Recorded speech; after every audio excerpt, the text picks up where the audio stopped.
কি দিয়ে জান্নাতে ঢুকতে চায়? আমল দিয়ে। আল্লাহ বলছে আমার দয়ায় আমার বান্দারা জান্নাতে নিয়ে যাও ফেরেশতারা।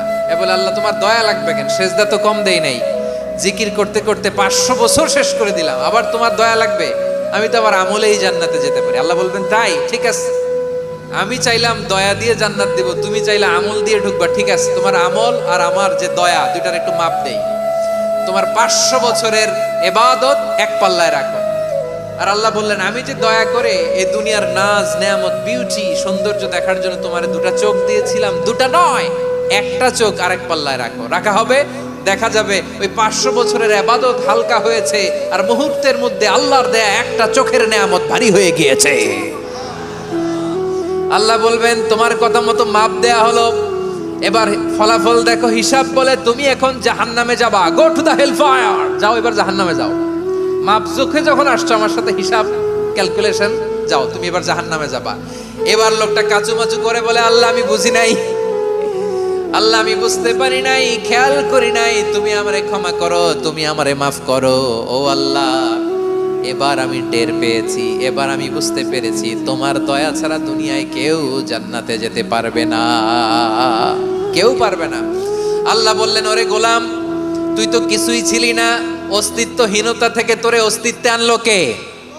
ওই ছোট্ট শুক্রাণু থেকে মায়ের পেটে 9 মাস ধরে খাবার দিয়েছে কে? আবার সুস্থতার সাথে দুনিয়ার বুকে তোরে ডেলিভারির ব্যবস্থা করে দিল কে?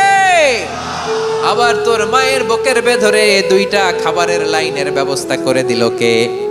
আবার তোকে শৈশব পেরিয়ে কৈশোর পেরিয়ে তারুণ্য, তারপরে যৌবন, এগুলো দান করলো কে? তার চেয়েও বড় কথা, পাহাড়ের মাঝখানে সাগরের মাঝখানে 500 বছর ইবাদত করার শক্তি তোর গায়ে দিয়েছে কে? এই সাগরের মধ্যে লোনা পানি, লবণের পানি মুখে দেয়া যায় না, সেখান থেকে আমি পাহাড়ের ভেতর থেকে মিঠা পানির ব্যবস্থা করে দিলাম, ওই জায়গায় তোরে রিজিকের বন্দোবস্ত করলো কে? সকাল বিকাল 2 বেলা টসটসে ডালিম খাওয়ার ব্যবস্থা করে দিল কে? তোর আবদার ছিল আল্লাহ আপনি আমারে সেজদারত অবস্থায় রুহু কবজ করবেন, তোর শেষ আবদারটাও পূরণ করেছে কে? ও গোলাম আমার রহমতের তুলনায়, আমার নেয়ামতের তুলনায় তোর 500 বছরের ইবাদতের কোনো ওজনই হবে না। গোটা বিশ্বের কেউ কোনোদিন আমার জান্নাতে ঢুকতে পারবে না আমি আল্লাহর দয়া ছাড়া। হুয়ার রহমানুর রহিম, তিনি দয়াময়, তিনি মেহেরবান। জিব্রাইল আলাইহিস সালাম বিশ্বনবীর এই লম্বা হাদিসটা যখন শোনালেন, আমি যা যা বলছি এটা বিশাল এক হাদিসের অনুবাদ। বললেন ইয়া মুহাম্মদ এই দুনিয়ার সবটাই চলে আল্লাহর রহমত দিয়ে। হাদিসের শেষ কথা, সব চলে আল্লাহর কি দিয়ে?